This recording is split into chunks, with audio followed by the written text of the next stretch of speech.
आगामी स्थानिक स्वराज्य संस्थांच्या निवडणुकांसंदर्भातली एक महत्त्वाची अपडेटेड माहिती समोर आली आहे। या निवडणुकांचा निकाल आता आणखीन लांबणीवर पडलेला आहे। ओबीसी आरक्षण आणि स्थानिक स्वराज्य संस्था निवडणुकांप्रकरणी आता पुढील सुनावणी 25 फेब्रुवारीला सुप्रीम कोर्टामध्ये होणार आहे।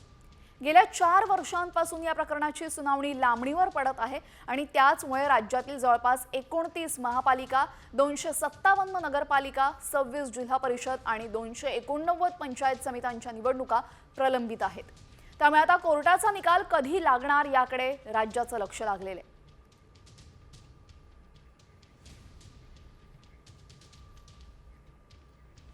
या बातमीनंतर महत्त्वाच्या बातम्यांचा आढावा वेगवान स्वरूपात।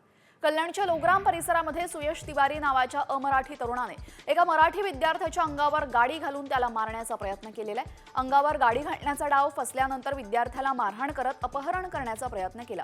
मुलाला मारहाण करणाऱ्यावर कठोर कारवाई करावी अशी मागणी विद्यार्थ्याच्या पालकांनी केलेली आहे। डोंबिवलीमध्ये मराठी विरुद्ध अमराठी वाद समोर आलाय। सत्यनारायण पूजा आणि हळदी कुंकू कार्यक्रमाबाबत व्हॉट्सअप ग्रुपवर अमराठी सदस्यांनी अपशब्द वापरल्याचा आरोप करण्यात आला असून या प्रकरणी मानपाडा पोलीस ठाण्यामध्ये तक्रार देखील नोंदवण्यात आलेली आहे। पालघरमध्ये जमिनीच्या वादातून 2 गटात तुंबळ हाणामारी झाली। नागझरी गावामध्ये झालेल्या राड्यामध्ये महिलांना सुद्धा मारहाण करण्यात आलेली आहे। लोखंडी रॉडने केलेल्या मारहाणीत 3 महिला जखमी झाल्या असून त्यांच्या रुग्णालयामध्ये उपचार सुरू आहेत आणि या प्रकरणी मनोर पोलीस स्टेशनमध्ये तक्रार दाखल झाली आहे।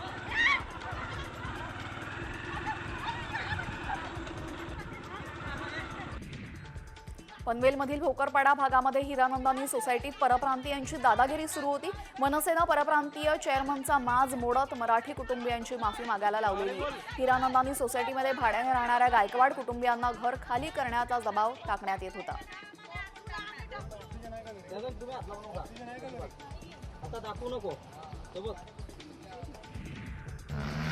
जुन्या पुणे मुंबई महामार्गावर खंडाळा बोरघाटामध्ये एका बाईक रायडरचा अपघात झालेला आहे। या अपघातामध्ये बाईकचा चक्काचूर झाला असून रायडर जखमी झालेला आहे। हा भयंकर अपघात मोबाईलमध्ये कैद झाला असून दरम्यान महामार्गावर स्टंट करणं टाळण्याचं आवाहन लोणावळा महामार्ग पोलीस अधिकाऱ्यांनी केलेलं आहे।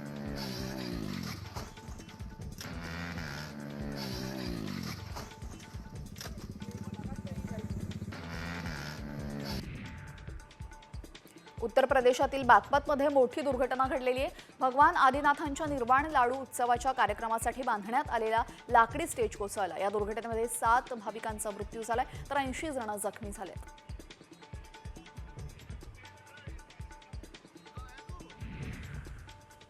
बिहारमधील मुजफ्फरपूरमध्ये झाडाची फांदी तुटून रस्त्यावरील एका गाडीवर पडली आणि या अपघातामध्ये एकाचा जागीच मृत्यू झालाय तर 1 जण गंभीर जखमी झालेला आहे। जखमीवर रुग्णालयात उपचार सुरू आहेत।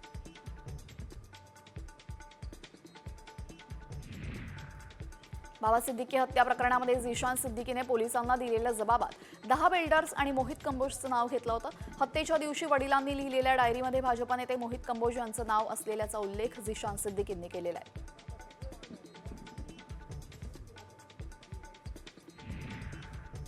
दरम्यान बाबा सिद्दीकींची हत्या होण्याआधी त्यांच्याशी काही तास बोलणं झालं, मात्र चार्जशीटमध्ये आपलं नाव नसल्याचं स्पष्टीकरण भाजपा नेते मोहित कंबोज यांनी दिलंय।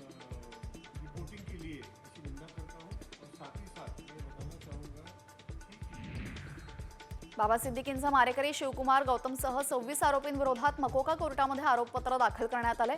शुभम आणि प्रवीण लोणकर कटाचे सूत्रधार असल्याचा पोलिसांना दावा आहे।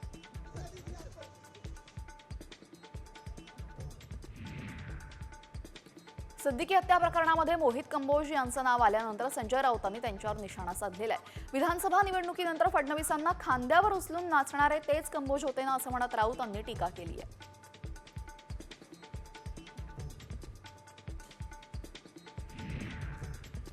हे खरं असेल तर तो बिल्डर आणि राजकीय नेता कोण होता याचा तपास पोलिसांनी करावा अशी प्रतिक्रिया ठाकरे गटाचे नेते अंबादास दानवे यांनी दिलेली आहे।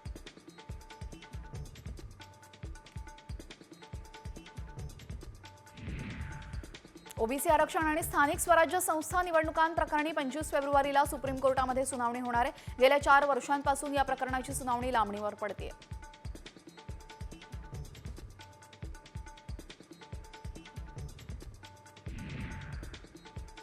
एसटी महामंडळाने तिकिटांच्या दरामध्ये 15% वाढ केली. मात्र या दरवाढी विरोधात ठाकरे गट आक्रमक झालेला आहे. ठाकरे गटाने राज्यभरात एसटी भाडेवाढी विरोधात चक्काजाम आंदोलन केलेले. बस स्थानकामधून जाणाऱ्या एसटी बस ठाकरे गटानं रोखल्या आणि राज्य सरकार विरोधात घोषणाबाजीही केली.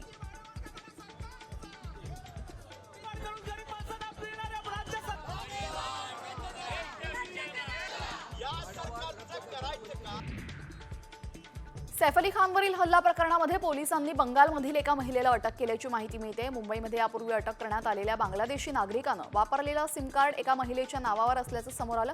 याच प्रकरणी पोलिसांनी बंगालमधून एका महिलेला नादिया जिल्ह्याच्या छपरामधून अटक केली आहे.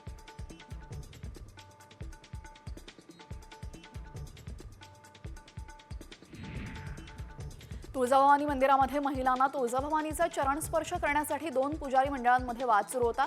2 पुजारी मंडळांपैकी एकाच पुजारी मंडळाच्या महिलांना देवीचा चरण स्पर्श करण्यासाठी परवानगी देण्यात आलेली आहे. भोपी पुजारी मंडळाकडनं पाईकर पुजारी मंडळाच्या महिलांना देवीच्या चरण स्पर्शाला विरोध केलेला आहे. विठ्ठल रुक्मिणी मंदिर समितीने नवविवाहित जोडपं, स्थानिक नागरिक आणि दिव्यांगांना VIP दर्शन घेण्याचा निर्णय देण्यात आलेला आहे. स्थानिक नागरिकांना सकाळी 6 ते 7 आणि रात्री 10 ते 10:30 वाजेपर्यंत दर्शनाला सोडलं जाणार आहे आणि याची अंमलबजावणी उद्यापासून करण्यात येईल.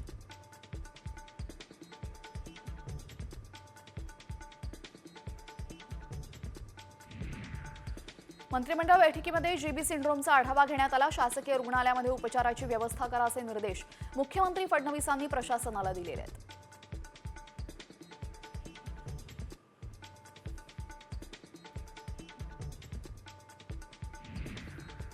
राज्यात GB सिंड्रोमनं पहिला बळी घेतल्यानंतर आता केंद्र सरकारही अलर्ट झालंय. केंद्र सरकारने 7 तज्ज्ञांच्या पथकाची नियुक्ती केली असून हे पथक महाराष्ट्रामध्ये तैनात करण्यात आलेलं आहे. राज्यामध्ये GB सिंड्रोमच्या वाढत्या रुग्णसंख्येवर नियंत्रण मिळवणं आणि व्यवस्थापन करण्यासाठी हे पथक मदत करेल.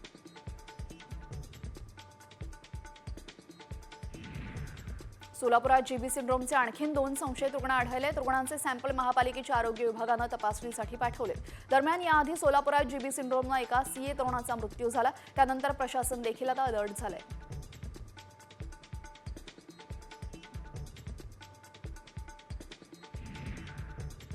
कोल्हापूरमध्ये GB सिंड्रोमचे 2 रुग्ण आढळलेत.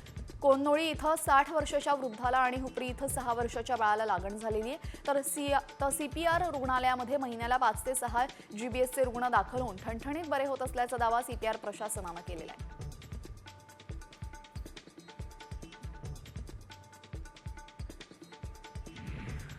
पुण्यात थैमान घालणाऱ्या GB सिंड्रोमचा आता विदर्भामध्ये शिरकाव झालेला आहे. नागपुरात GBSचे 6 रुग्ण आढळले असून यामध्ये नागपूरच्या मेडिकल कॉलेजमध्ये 4 आणि इंदिरा गांधी मेडिकल कॉलेजमध्ये 2 रुग्ण आहेत. यापैकी काही रुग्णांची प्रकृती चिंताजनक आहे.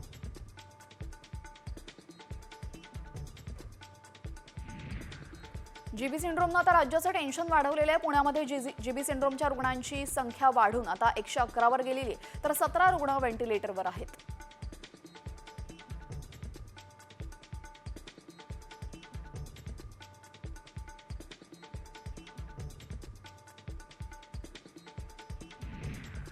पुण्यातील मावळ तालुक्यामध्ये GBS आजाराचा एकही रुग्ण सापडला नाहीये. मात्र मावळ तालुक्यातील आरोग्य विभाग आता सतर्क झालेला आहे. मावळ तालुक्यातील आरोग्य विभागाने नागरिकांना मार्गदर्शक सूचना जारी केलेल्या आहेत.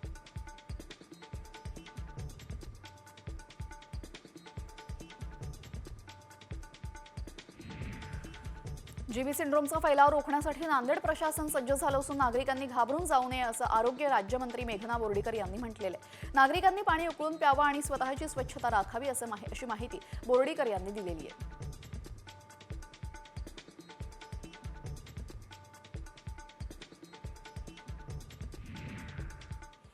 फ्लॅट, जमीन किंवा दुकान खरेदी करत असाल तर लवकरात लवकर करा, कारण राज्यामध्ये आता लवकरच खरेदी विक्रीचे भाव वाढण्याची शक्यता आहे. याला कारण म्हणजे रेडी रेकनरच्या दरामध्ये 10% वाढ करण्याचा प्रस्ताव आल्याची माहिती महसूल मंत्री चंद्रशेखर बावनकुळे यांनी दिलेली आहे. सरकार योग्य तो निर्णय घेईल आणि त्यामुळे निर्णय झाल्यासच 1 एप्रिलपासून हा निर्णय लागू करण्याची चिन्ह आहेत आणि यातून राज्याच्या तिजोरीमध्ये जवळपास 75,000 कोटींचा महसूल जमा होण्याची सरकारला अपेक्षा आहे. कोरोनामुळे 2021 नंतर रेडी रेकनरच्या दरामध्ये वाढ करण्यात आली नव्हती आणि त्यामुळे आता वाढ प्रस्तावित असून जर निर्णय झाला तर 1 एप्रिल नंतर घरं महागण्याची चिन्ह आहेत.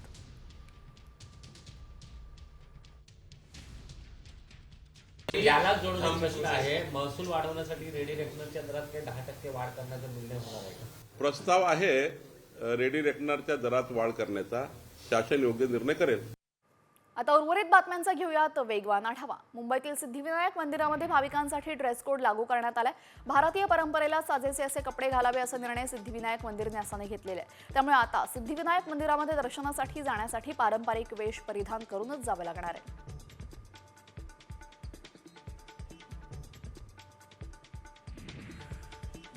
शिवडी नावाशिवाय अटल सेतूनं प्रवास करणाऱ्यांसाठी मोठी बातमी. पुढील वर्षभरासाठी अटल सेतूवर 250 रुपये टोल कायम राहणार आहे. राज्य मंत्रिमंडळानं हा महत्त्वपूर्ण निर्णय घेतला असून त्यामुळे आता अटल सेतूवर चारचाकीच्या एकेरी प्रवासासाठी 250 रुपये टोल भरावा लागणार आहे.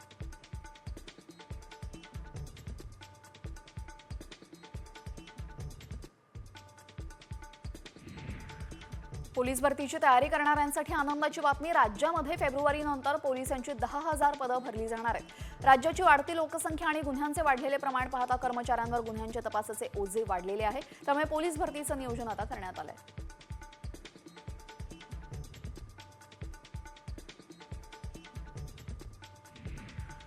ठाण्यामध्ये 81 शाळा बेकायदा असल्याची यादी ठाणे पालिकेनं जाहीर केलेली आहे. शाळा बंद न केल्यास फौजदारी कारवाई करण्याचा इशारा महापालिकेनं दिलेला आहे.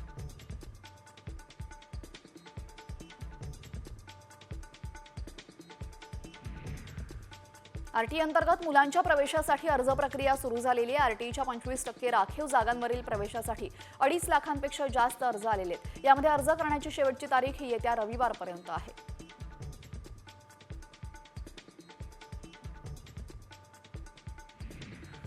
उल्हासनगर शहरामध्ये आतापर्यंत 12 बांगलादेशी नागरिकांना पोलिसांनी ताब्यात घेतले. बांगलादेशींचं वाढलेलं प्रमाण पाहून शहरामध्ये राहणाऱ्या बांगलादेशी नागरिकांची माहिती द्या आणि 1,111 रुपयांचं बक्षीस मिळवा अशी घोषणा माजी नगरसेवक राजेंद्र सिंग भुल्लर यांनी केलेली आहे.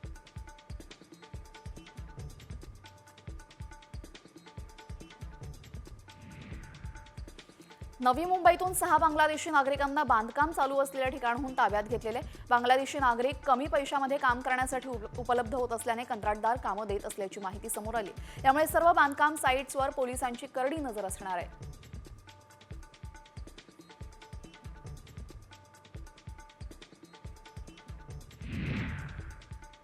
राजीनाम्यावर काही उत्तर देणार नाही असं मंत्री धनंजय मुंडेंनी स्पष्ट केलेले. अंजली दमानिया यांनी काल उपमुख्यमंत्री अजित पवारांची भेट घेतली होती. या भेटीवर अजित पवार आणि देवेंद्र फडणवीसच बोलतील असं मुंडे म्हणाले.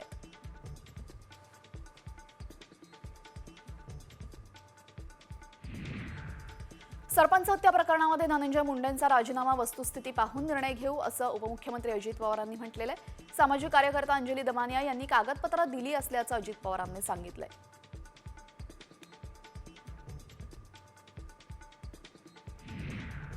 धनंजय मुंडेंच्या राजीनाम्याबाबत उपमुख्यमंत्री अजित पवार निर्णय घेतील. मी त्यांच्या राजीनाम्याची मागणी केलेली नाही अशी प्रतिक्रिया आमदार सुरेश धस यांनी दिली आहे. तर मंत्री धनंजय मुंडेंचा राजीनामा घ्यावा अशी मागणी विरोधकांनी केलेली आहे.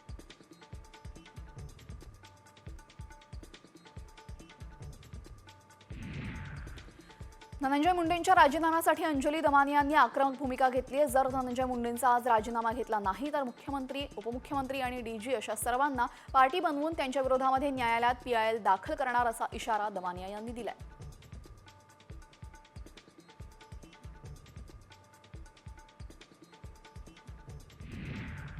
अजित पवार धनंजय मुंडेंचा राजीनामा घेतील अशी प्रतिक्रिया राष्ट्रवादी शरदचंद्र पवार पक्षाचे नेते संदीप क्षीरसागर यांनी दिली आहे. सरपंच हत्या प्रकरणावरून मंत्री धनंजय मुंडेंचा राजीनामा घ्यावा या मागणीसाठी विरोधक आक्रमक झाले.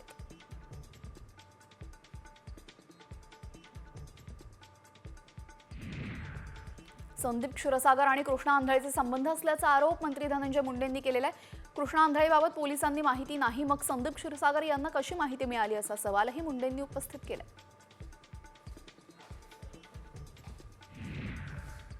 सरपंच हत्या प्रकरणामध्ये मंत्री धनंजय मुंडेंचा राजीनामा घेतला पाहिजे अशी मागणी धनंजय देशमुख यांनी केली. सर्व आरोपी फासावर लटकतील तोच समाधानाचा दिवस असेल असंही ते म्हणतात.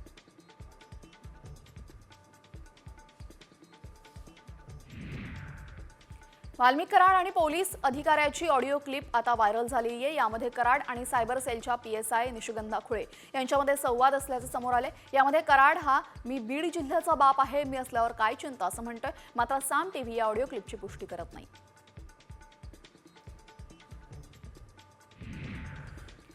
वाल्मिक कराडच्या ऑडिओ क्लिप प्रकरणी चौकशी होणार असल्याची माहिती बीडच्या वरिष्ठ पोलीस अधिकाऱ्यांनी दिलेली आहे. कराड आणि पोलीस अधिकाऱ्याची ऑडिओ क्लिप व्हायरल झाल्यानं आता चौकशी होणार आहे.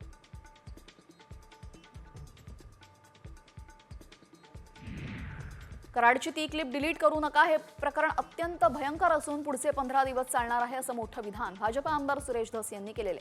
कराडने कोणत्या महिला अधिकाऱ्याला फोन केला होता, तो आरोपी नक्की कोण आहे, या सर्व गोष्टी मला माहिती आहेत. तुम्ही आधी जाऊन त्याचा शोध घ्या आणि नंतर मला विचारा, मी तुम्हाला उत्तर देईन, असं सुरेश धस म्हणतायत.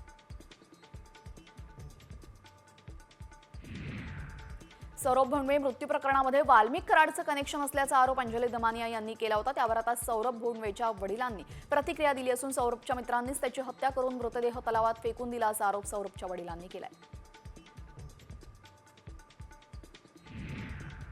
सरपंच हत्या प्रकरणामध्ये अजित पवारांना टार्गेट केलं जात आहे, असा गंभीर आरोप खासदार सुप्रिया सुळेंनी केलेला आहे. सत्ताधारी अजित पवारांना टार्गेट करत असल्याचं सुळेंनी म्हटलंय.